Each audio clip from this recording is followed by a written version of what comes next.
मैं 16 साल की थी जब मेरी बहन एक बच्चे को जन्म देते हुए मर गई। माँ बाप ने बच्चे की खातिर मेरी शादी मेरी बहनोई से करने का फैसला कर लिया, लेकिन मुझे अपनी बहनोई से बहुत डर लगता था क्योंकि वो बहुत हट्टा खट्टा मर्द था और मैं 16 साल की नाजुक लड़की।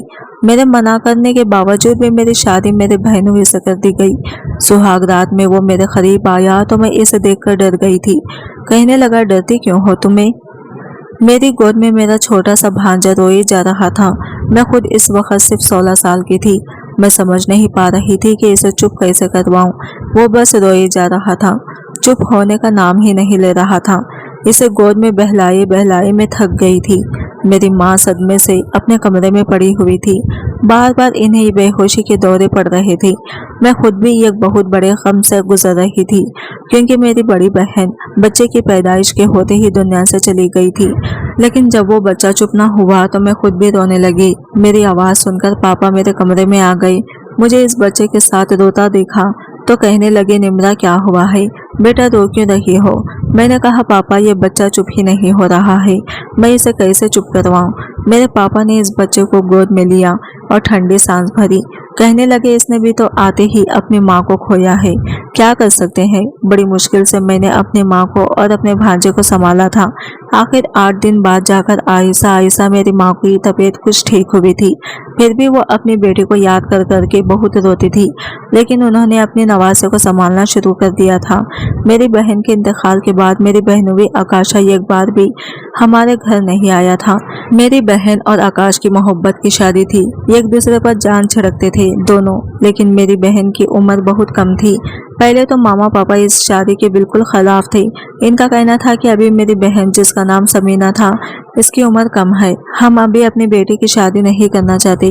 लेकिन समीना बाजी भी जिद पर आ गई थी और इधर आकाश ने भी घर का पीछा नहीं छोड़ा था। यूं मजबूरन मामा पापा को दोनों की शादी करवाना पड़ी क्योंकि इन्हें डर था कहीं समीना बाजी जज्बात में आकर कोई गलत कदम ना उठा ले। लेकिन बच्चे की पैदाइश पर ही मेरी बाजी इस दुनिया से चली गई थी। इसकी उम्र इतनी ही लिखी हुई थी। 1 महीना गुजर गया था। अब तो बच्चे को मेरी गोद की आदत सी लग गई थी। जब आकाश हमारे घर आया, इस वक्त इसकी शेप बड़ी हुई थी, आंखें लाल थी। बस थोड़ी ही देर इसने अपने बेटे को गोद में लिया था, इसे प्यार किया था। मेरी माँ कहने लगी कि निम्रा अभी बहुत छोटी है, बड़ी मुश्किल से संभालती है अमीर को, और मैं तो वैसे ही बीमार रहती हूँ। जब से समीना की मौत हुई है मुझे तो ऐसा लगता है मेरे अंदर से आधी जान किसी ने निकाल ली हो। आकाश कहने लगा, आंटी अल्लाह की मर्जी है, क्या कर सकते हैं? आप तो फिर भी एक दूसरे से कहकर अपना दिल हल्का कर सकती हैं, एक दूसरे को हौसला दे सकते हैं। मेरे बारे में भी तो सोचें। खाली घर में मुझे समीना की आवाज़ें सुनाई देती हैं।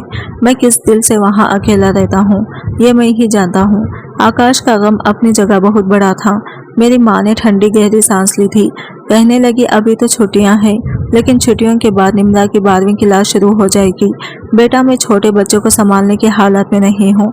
जाने वाली तो जा चुकी है, तुम्हें अब वो जिंदगी में आगे बढ़ना चाहिए, दूसरी शादी कर लो। ये सुनना था कि आकाश के माथे पर बल पड़े थे।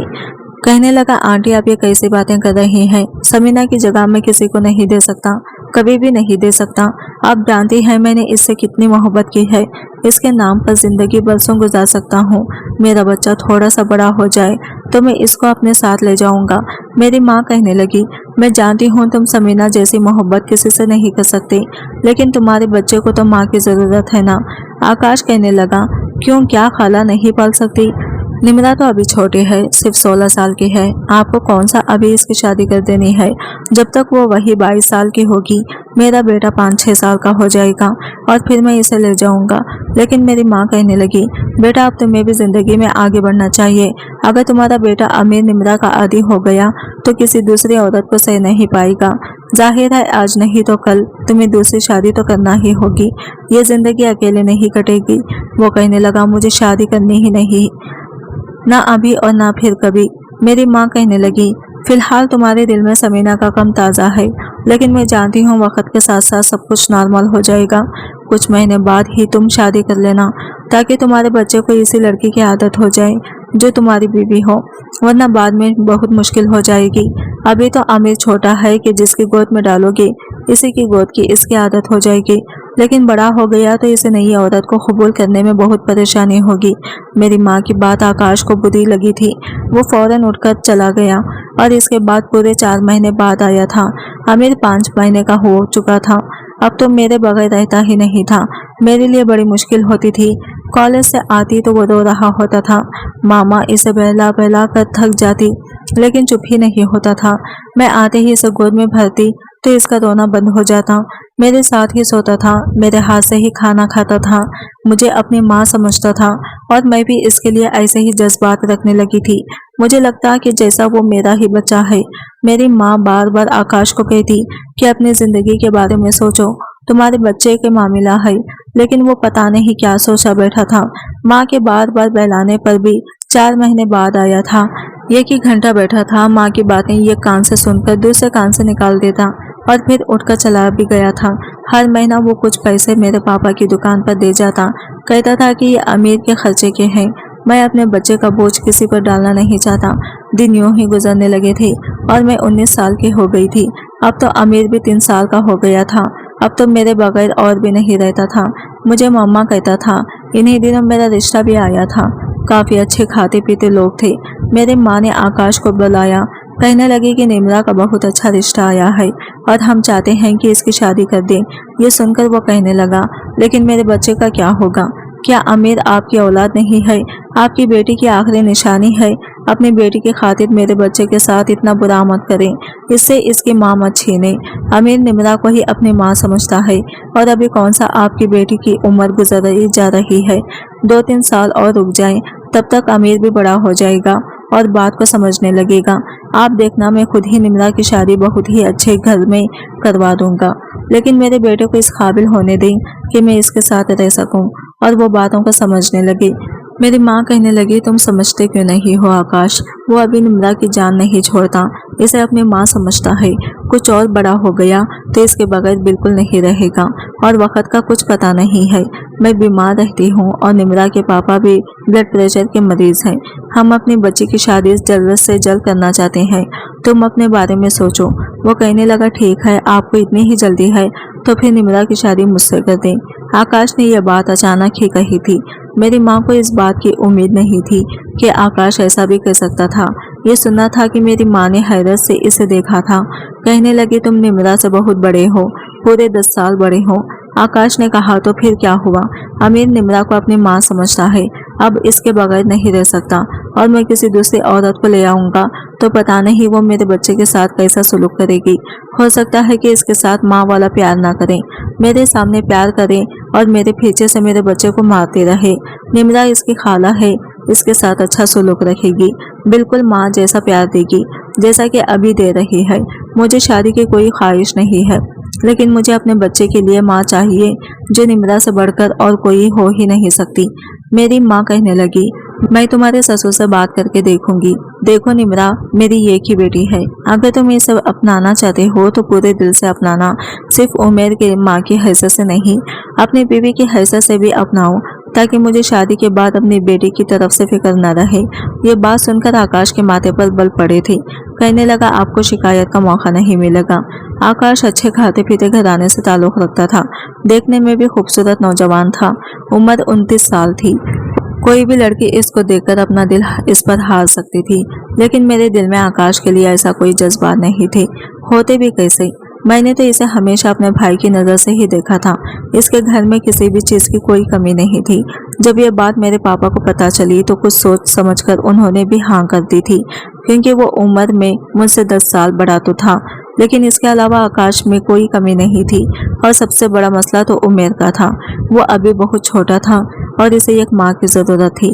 नई आई औरत का क्या भरोसा, इसे सगी माँ की मोहब्बत देती या ना देती। और यही सोचकर मेरे पापा ने शादी के लिए हाँ कर दी। और ऊपर से आकाश के घर में किसी चीज़ की कमी भी नहीं थी। इधर उमेर भी मेरा बहुत आदी हो चुका था। मेरी माँ ने जब मेरी रजामंदी पूछी तो मैंने कोई भी एतराज़ नहीं किया था। आकाश में ऐसी कोई कमी भी नहीं थी जिस बात पर मैं एतराज़ करती, बल्कि मेरे लिए खुशी की बात थी कि अब मैं उमेर को देखभाल आराम से कर सकूंगी। क्योंकि उमेर से मुझे बड़ा ही लगाव हो गया था। खैर बड़ी ही सादगी के साथ मेरे और आकाश की शादी कर दी गई। मैं जब रुखसत होकर आकाश के घर आई तो मेरा दिल जोर से धड़क रहा था, क्योंकि मैंने आकाश के बारे में कभी भी ऐसा नहीं सोचा था। बस यही था कि वो मेरा बहनोई है। फिलहाल तो मेरा दिल बिल्कुल खाली था, इसमें कोई भी जज्बा नहीं था। मुझे लगा शायद वो मेरे साथ वैसा ही सुलूक करेगा जैसा कि एक शौहर अपनी बीवी के साथ करता है, लेकिन ऐसा नहीं था कि घर में आते ही इसने मुझे ये अलग कमरा दिखाया था। कहने लगा, यहाँ तुम्हें कोई तकलीफ नहीं होगी, तुम उमेर के साथ यहाँ बड़े सुकून से जिंदगी गुजार सकती हो। मैंने हैरत से आकाश को देखा था। मेरे पास आकर कहने लगा, मेरे दिल में कल भी समीना थी और आज भी समीना है और हमेशा हमेशा ही रहेगी। तुम मेरे घर में सिर्फ और सिर्फ मेरे बेटे उमेर की माँ बनकर आई हो और ना ही कभी मेरी बीवी बनने की कोशिश करना। यह कहकर वो कमरे में जा चुका था और मैं चुपचाप हतराई हुई आंखों से इसे देखे जा रही थी। मेरा कमरा खाली हो चुका था। उमेर मेरी उंगली पकड़े मामा मामा कह रहा था। मैंने अपनी आंखों से बहते आंसू साफ किए और उमेर को बेड पर लिटाकर सुलाने लगी। अपने कपड़े बदलते हुए मुझे बहुत रोना आ रहा था। भले ही यह शादी जैसे भी हालात में की गई थी, लेकिन मेरे लिए ये एक नया एहसास था। मैं आकाश को दिल से कबूल कर चुकी थी और मैं इसके साथ मियाँ बीवी का रिश्ता रखना चाहती थी, लेकिन इसने मेरे मुंह पर ही मेरी बेइज्जती करके मेरे साथ बहुत बुरा किया था। मेरा दिल दुखाया था इसने। मैंने सोचा इससे तो अच्छा था काश मेरी माँ मेरी शादी किसी और से कर देती, कम से कम वो मेरे साथ ऐसा सुलूक तो ना करता। ये आदमी तो फतर दिल था, कितने आराम से मुझे ये सब कुछ कहकर चला भी गया था। एक बार भी नहीं सोचा था कि मेरे दिल पर क्या गुजरेगी। मुझे अपनी बहन से नफरत नहीं थी, लेकिन मैं अपनी जिंदगी अच्छे से गुजारना चाहती थी। हर लड़की यही चाहती है कि इसका जीवन साथी सिर्फ और सिर्फ इससे मोहब्बत करे। पहले जब आकाश समीना से मोहब्बत करता था तो मुझे इस बात की खुशी होती थी कि मेरी बहन कितनी खुशकिस्मत है, इसे इतना प्यार करने वाला शौहर मिला है। लेकिन अब यही बात मुझे छिनने लगी थी। वो मेरे सामने ही समीना के प्यार की आहें भर रहा था। समीना जा चुकी थी, लेकिन अब मैं इसकी जिंदगी में आ गई थी। इसका फर्ज बनता था कि वो मुझे मेरे हिस्से की खुशियां देता, मुझे मेरे हिस्से का प्यार देता, लेकिन इसने ऐसा नहीं किया था।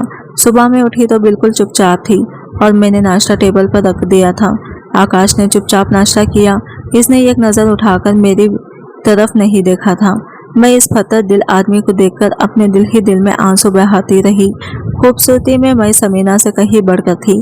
खूबसूरत तो समीना भी थी, लेकिन मैं इससे कहीं ज्यादा खूबसूरत थी। लेकिन आकाश ने मेरी तरफ नजर उठाकर भी नहीं देखा था। इसके दिल में सिर्फ और सिर्फ समीना भी हुई थी। वो चला गया और दिन अब ऐसे ही गुजरने लगे थे। पूरा दिन या तो मैं काम पर लगी रहती या उमेर में लगी रहती, लेकिन रात को ना चाहते हुए भी मेरी आंखों में आंसू बहने लगते थे। वो तो मुझे देखने भी पसंद नहीं करता था। मेरे पास आना तो बहुत दूर की बात थी। हाँ, मेरी ज़रूरत का हर सामान वो लाकर रख देता था। मुझे खाने पीने पहनने ओढ़ने की कोई कमी नहीं थी, लेकिन औरत के लिए यही सब कुछ काफ़ी नहीं होता। इसे शौहर की मोहब्बत भी चाहिए होती है, जो मुझे मिल नहीं रही थी। ये लड़की के अंदर ये ख्वाहिश होती है। मेरा मन करता वो मुझे प्यार दे, मुझे तारीफ करें। एक बार यूं ही मेरा तैयार होने को जी चाहा। मैंने एक खूबसूरत सी साड़ी पहनी थी। मैं मेकअप किया था, अपने बाल खुले छोड़ दिए। इत्तेफाक ऐसा था कि इसी वक्त आकाश भी घर आ गया। मुझे देखकर इसके माथे पर बल पड़े थे। गुस्से से मुझे देखने लगा और बोला, ये क्या पहन रखा है तुमने? इस तरह तैयार होकर मेरा दिल लुभाना चाहती हो क्या? क्या समझती हो? क्या मैं कमजोर किरदार का मालिक हूँ? तुम मेरे सामने सच सवर कराओगी तो मैं अपने होशो हवास खो बैठूंगा, तुम्हारे करीब हो जाऊंगा। शर्म नहीं आती ऐसे हथकंडे इस्तेमाल करते हुए? इसकी बातें सुनकर मुझे अपना आप इसके सामने बहुत छोटा लगने लगा था। मुझे अपनी बहुत ही बेइज्जती महसूस हुई थी। मेरी आंखों में आंसू आ गए थे। मैं तो बस यूं ही तैयार हुई थी। मुझे नहीं पता था वो हाफिज से जल्दी घर आ जाएगा और इस तरह मुझे जलील कर देगा। मैं कमरे में जाकर कपड़े बदल कर फूट फूट कर रोने लगी। उमेर मेरे पास ही मौजूद था। मुझे रोता देखकर मेरे पास आया। मेरी आंखों से आंसू पहुंचने लगा। कहने लगा, मामा क्या हुआ है? आपको क्यों रो रही हैं आप? पापा ने आपको डांटा है? मैं तो आपका प्यारा बेटा हूँ ना, छोड़े पापा को, मैं आपको अभी माथे पर प्यार करता हूँ, आप ठीक हो जाओगी। जिस तरह मैं इसे बहलाता करती थी वो भी मुझे बहला रहा था। इसने मेरे माथे पर प्यार किया तो मैंने अपने आंसू साफ किए। रोते हुए मैंने अपना सारा मेकअप बिगाड़ दिया था। मेरी लिपस्टिक पूरे मुंह पर फैल चुकी थी, बाल बिखरे हुए थे और काजल भी गालों तक आ रहा था। मेरे दिल में इस वक्त उम्र के लिए जरा भी कोई एहसास नहीं था, बल्कि मुझे इस पर गुस्सा आ रहा था। ना जाने क्यों मुझे एकदम से ये महसूस होने लगा कि जैसे अगर मेरी जिंदगी में उमेर ना होता तो शायद आज मेरे साथ ये सब कुछ ना हुआ होता। उमेर की वजह से ही मेरी शादी आकाश के साथ हुई थी, जो कि मैं बिल्कुल नहीं चाहती थी। उमेर ने मेरा ऐसा हुलिया देखा तो अपने छोटे छोटे हाथों से मेरा चेहरा साफ करने लगा। कहने लगा, मम्मा आप तो प्यारी सी भूतनी बन गई हैं। मैं अभी आपका चेहरा साफ करता हूँ, वरना पापा डर जाएंगे और आपसे फिर लड़ेंगे। इसकी बात सुनकर मेरे चेहरे पर मुस्कुराहट फैल गई थी। वो तो मासूम सा बच्चा था, लेकिन इस दिन के बाद से दोबारा मैं कभी तैयार नहीं हुई थी। मैं तो बड़े ही शरारती टाइप की लड़की हुआ करती थी। बहुत दिल चाहता था कि बोलूं, हंसूं, खेलूं, तैयार हूं, मेकअप करूं और खूब रंग बिरंग कपड़े पहनूं। लेकिन इस दिन के बाद से दोबारा सिर्फ एक बार ही मेरा दिल ये सब करने को नहीं चाहता। मैं साल की हो चुकी थी, मेरी सालगिरह थी और पता नहीं इस दिन मेरे दिल में क्या आई कि मैंने अपनी पसंद का लाल रंग का जोड़ा एक फ्रॉक पहना था, बाल भी खुले छोड़ दिए।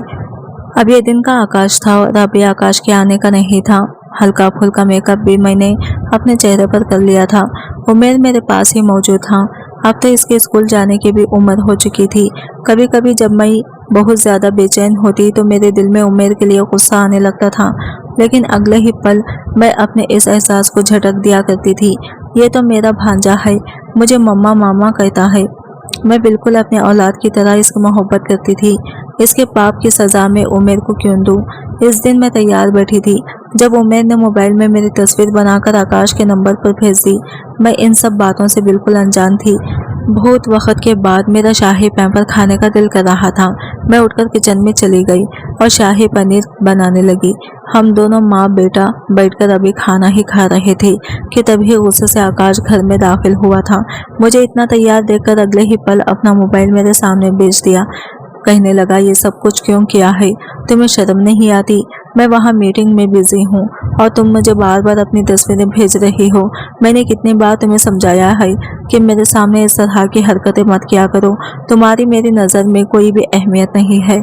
तुम सिर्फ और सिर्फ मेरे बच्चे की माँ हो। मैं तो बस हक्का बक्का इसका चेहरा देखती रही, क्योंकि मुझे तो कुछ पता ही नहीं था। अगले ही मैं इसने मेरे मुंह पे दबाकर मुझे जोर से झटका दिया था।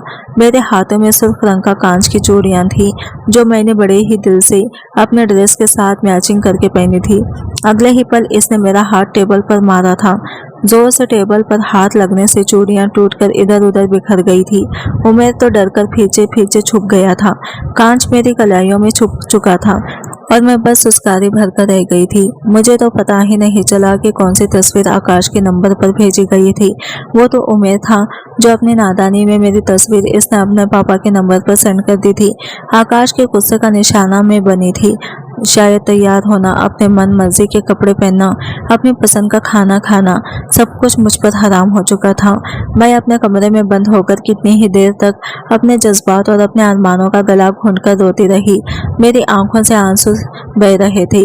इस रात एक पल के लिए भी मेरी आंखें बंद नहीं हुई थी। उमेर दरवाज़ा बजाता रहा, लेकिन मैंने दरवाज़ा नहीं खोला। वो अपने बाप के पास ही सो गया था। अगली सुबह जब मैं कमरे से बाहर निकली तो मेरा रवैया बिल्कुल बदल चुका था। आकाश मुझे पलटकर देख रहा था। इसे लगा शायद मैं कुछ बोलूँगी, कुछ शिकायत करूँगी या उमेर के साथ बुरा सलूक करूँगी, ताकि इसे मुझे डांटने का फिर से मौका मिल जाए। लेकिन मैं एकदम से चुप थी। दिमाग में सिर्फ यही बात थी कि मैं सिर्फ और सिर्फ उमेर की माँ हूँ और मेरा यहाँ कोई दूसरा काम नहीं है। मेरा काम यहाँ सिर्फ उमेर का ख्याल रखना और अपने शौहर की ज़रूरतों का पूरा करना था। मैंने अपना मन तो कब का मार लिया था। सारी मोहब्बत, सारे जज्बात, सारे ख्वाब जो मेरी उम्र की लड़कियां देखती हैं, मैंने देखना छोड़ रहे थे। बड़े प्यार से मैंने उमेर को नाश्ता करवाया था। इसके बाद इसे स्कूल छोड़ा, घर के सारे कामकाज किए थे। मेरे जितने भी नए सूट थे, कीमती महंगे जोड़े जो मुझे मेरी माँ ने लेकर दिए थे, मैंने इस सब को आग लगाती थी। मैंने खुद पर अब ध्यान देना छोड़ दिया था। कितने कितने दिन तक मैं कंघी भी ना करती थी। खैर, मैं उमेर के साथ साथ आकाश की हर जिम्मेदारी निभाती थी। मैंने अब आकाश से बोलना ही छोड़ दिया था। कभी जरूरत होती तो बोलती थी, वरना अपने कामों में ही लगी रहती। मुझे ये चुपचाप कामों में लगा देखकर अब शायद आकाश को भी एहसास होने लगा था। कभी कभी वो मुझसे बात करने की कोशिश करता, लेकिन मैं बस हाँ में जवाब दे देती। फिर इसकी हिम्मत ही नहीं होती थी मुझसे बात करने की। लेकिन अब मुझे इन सब बातों से जरा भी फर्क नहीं पड़ता था। मेरे जज्बात तो कब के खत्म हो चुके थे। उमेर स्कूल जाने लगा था, पढ़ाई में भी बहुत अच्छा था। अब तो जो टाइम बचता मैं इसकी पढ़ाने में बिजी हो जाया करती थी। ना ही मुझे अपनी खूबसूरती को बनाए रखने का शौक था और ना ही सजने संवरने का चूड़ियां क्या होती हैं ये तो मैं भूल ही चुकी थी। कोई भी फंक्शन हो, कोई भी त्योहार हो, मैंने कभी संवर कर नहीं जाना था। इस बार जब ईद आई तो शायद आकाश नोट कर चुका था। वो जब उमेर को मॉल लेकर गया तो मुझे भी चलने के लिए कहने लगा, लेकिन मैंने काम का बहाना बनाकर मना कर दिया। जब आकाश उमेर के साथ वापस आया तो बड़ा ही खुश था। मेरे पास आया और ये खाकी कागज मेरी तरफ बढ़ा दिया। कहने लगा, ये मैं तुम्हारे लिए लाया हूँ। ये कहते हुए वो कुछ हिचकिचा रहा था। चेहरे पर शर्मिंदगी भी थी। मैं तो हैरान थी, इतने सालों में वो मेरे लिए आखिर क्या चीज लेकर आया था। मैंने बेयकीनी से इसकी तरफ देखा था और फिर बगैर किसी भाव के मैंने इसे खोलकर देखा तो इसमें कांच की लाल रंग की चूड़ियां थी जो कभी मेरी पसंदीदा हुआ करती थी। मैंने एक सरसरी सी नजर चूड़ियों पर डाली और कहने लगी, ये आप किस लिए लाए हैं? आकाश मुझे हैरत से देखने लगा। बोला, मतलब मैं अपने बेटे के माँ के लिए लाया हूँ, तुम्हारे लिए लाया हूँ। तुम्हें लाल रंग की चूड़ियां पसंद है ना, तो पहन लो। मैं तो जितना हैरान होती इतना ही कम था। नजर उठाकर जो इसकी आंखों में देखा, एक पल को मुझे इसकी आंखों में अजीब सी कशिश महसूस हुई थी। कुछ ऐसा जरूर था जिसने मुझे नजर चुराने पर मजबूर कर दिया था। शायद इसे इतने सालों में एहसास हो चुका था कि मैं इसकी बीवी हूँ। इसकी पहली बीवी तो मर चुकी थी, लेकिन इसकी जिंदगी में एक दूसरी औरत भी थी। यही वजह थी इसके घर में हम एक जायज रिश्ते में होने के बावजूद भी एक दूसरे से दूर थे, क्योंकि वो समीना को अभी तक भूला नहीं था। लेकिन शायद इस सब का इसके दिल में मेरे लिए मोहब्बत जागने लगी थी। मैंने चूड़ियां लेकर वही शेल्फ पर रख दी और कहा कि अभी मैं काम कर रही हूँ, आपका बहुत बहुत शुक्रिया। इतना कहने के बाद मैं वहां से जा चुकी थी। लेकिन मुझे अब इन चीजों से कोई फर्क नहीं पड़ता था। ईद थी तो सभी तैयार थे। मैं घर के कामों में ही लगी रहती थी। मेरे माँ बाप भी वही आ चुके थे। बाकी खानदान से भी लोग हमारे यहाँ पर मिठाई देने आए हुए थे। सब लोग मुझसे कह रहे थे कि तुम्हारी उम्र की लड़कियाँ तो दो दो बच्चों की माँ बन गई हैं और आज भी पूरी तैयार रहती हैं, हाथों में चूड़ियाँ पहनती हैं, खूब मेकअप करती हैं, अपने आप को खूब सजा बना कर रखती हैं। लेकिन तुम तो कैसी उजड़ी हुए हालात में रहती हो। आकाश ने मुझ पर ध्यान दिया तो मेरे पास चलाया। कहने लगा, तुम ये सब कुछ अकेले क्यों कर रही हो? देखो सभी तैयार हैं, एक तुम हो कि घर के कामों में घिन चक्कर बनी हुई हो। चलो जाओ, ये काम छोड़ो और तैयार हो जाओ। आज आकाश मुझे मुस्कुरा कर देख रहा था। कहने लगा, तैयार हो जाओ, और मुझे जितनी हैरत होती इतनी कम थी। वो मेरे करीब आने की कोशिश करने लगा था। मैंने कहा, आपको याद आ गया? इतने सालों में मैं तो ना जाने कब से इसी हाल में रहती चली आ रही हूँ। साल में ना जाने कितने त्योहार आते हैं, लेकिन मैंने कभी नए कपड़े नहीं पहने। इससे पहले तो आपने कभी ध्यान नहीं दिया। आज आपको क्यों एहसास हो रहा है? मेरे सवाल पर वो लाजवाब हो चुका था। मेरी माँ ने भी मेरा हाथ पकड़कर कहा, मेहंदी क्यों नहीं लगाई तुमने, और ना ही नए कपड़े पहने हैं और ना ज्वेलरी पहनी है। तुम्हारे पास तो सोने की ज्वेलरी भी पड़ी हुई है, समीना के हिस्से की भी तुम्हारे पास है। तुम्हारे पास किस चीज की कोई कमी नहीं है, फिर इस तरह उजड़े हुलिये में क्यों घूम रही हो? लेकिन मैं बस एक फीके से मुस्कुराहट अपने चेहरे पर सजा पाई थी। कहीं ना कहीं इसको अपने गलती का एहसास हो चुका था। इस दिन जब उमेश सो चुका था तो मैं यूं ही अपना ख्यालों में गुम कमरे में बैठी हुई थी। आकाश कमरे में आया था। इसको अपने कमरे में देखकर मैं थोड़ी सी हैरान हुई थी, क्योंकि रात के वक्त पहली बार था जब वो इतने सालों में मेरे कमरे में आया था। वो मेरे सामने बैठ गया, मेरा हाथ पकड़कर मुझसे बातें करने लगा, लेकिन मैंने अपना हाथ छुड़ा लिया। कहने लगा, देखो निम्रा, मैंने तुम्हारे साथ बहुत गलत सलूक रखा है। मैं जानता हूँ समीना की मोहब्बत में मैं बिल्कुल अंधा हो चुका था, लेकिन यह बात तुम भी जानती हो कि समीना मेरी ज़िंदगी में क्या अहमियत रखती थी। हम दोनों एक दूसरे पर जान लुटाते थे, फिर इसको मुझे छोड़कर चले जाना मेरे दिल और दिमाग पर गहरा असर डाल चुका था। मैं तो बिल्कुल भी इसके लिए दीवाना सा हो गया था, जिसकी खातिर मैंने तुम्हारा हक भी भुला दिया था। लेकिन वक्त के साथ साथ ये एहसास हो चुका है कि मैंने तुम्हारे साथ बहुत गलत किया है। तुमने मेरे बेटे को बिल्कुल अपनी औलाद की तरह पाला है।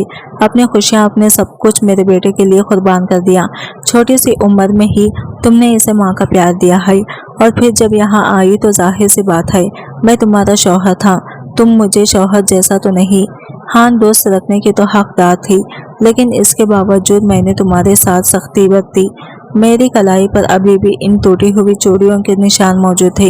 वो मेरे निशानों को अपनी उंगली से छूकर कहने लगा कि मैं तुम्हारे साथ रिश्ता आगे बढ़ाना चाहता हूँ। मैंने समीना के साथ भी ऐसा वक्त नहीं गुजारा था जितना वक्त मैंने तुम्हारे साथ गुजारा है। मेरे दिल में तुम्हारे लिए बहुत प्यार है। कहीं ना कहीं मैं तुमसे मोहब्बत करने लगा हूँ। तुम्हारे साथ जिंदगी की नई शुरुआत करना चाहता हूँ।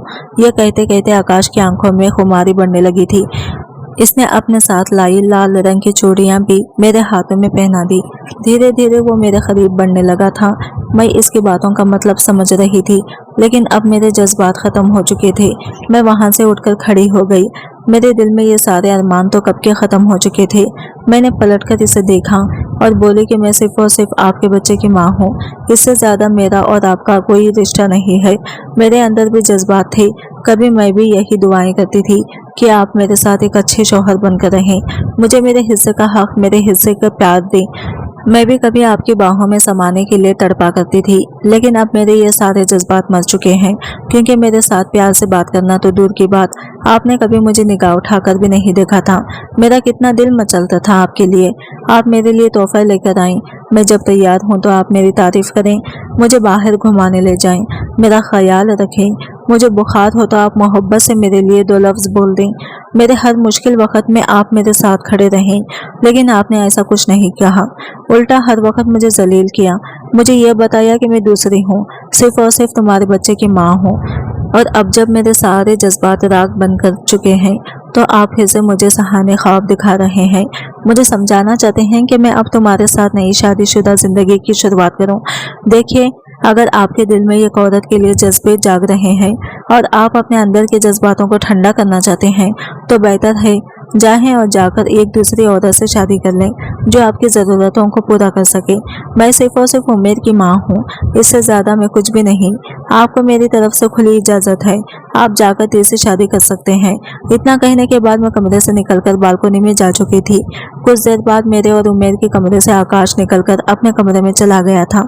मैं वही बालकनी में खड़ी कितनी ही देर तक आंसू अपने अंदर उतारती रही। मैं चाहकर भी अपने दिल में इसके लिए जज्बात नहीं बना पा रही थी, और जब एक बार अपने दिल को दरवाजे किसी मर्द के लिए औरत बंद कर दे, तो फिर वो चाहे जो मर्जी कर ले, औरत मोम नहीं होती। बार बार जलील करने के बाद अगर मर्द समझता है कि वो औरत को फिर से पहले जैसे कर देगा, तो ये इसकी सबसे बड़ी गलतफहमी है। दोस्तों, आज की कहानी कैसी लगी ज़रूर बताना। कहानी को लेकर अपनी राय ज़रूर देना। कहानी को पूरा सुनने के लिए आप लोगों का बहुत शुक्रिया।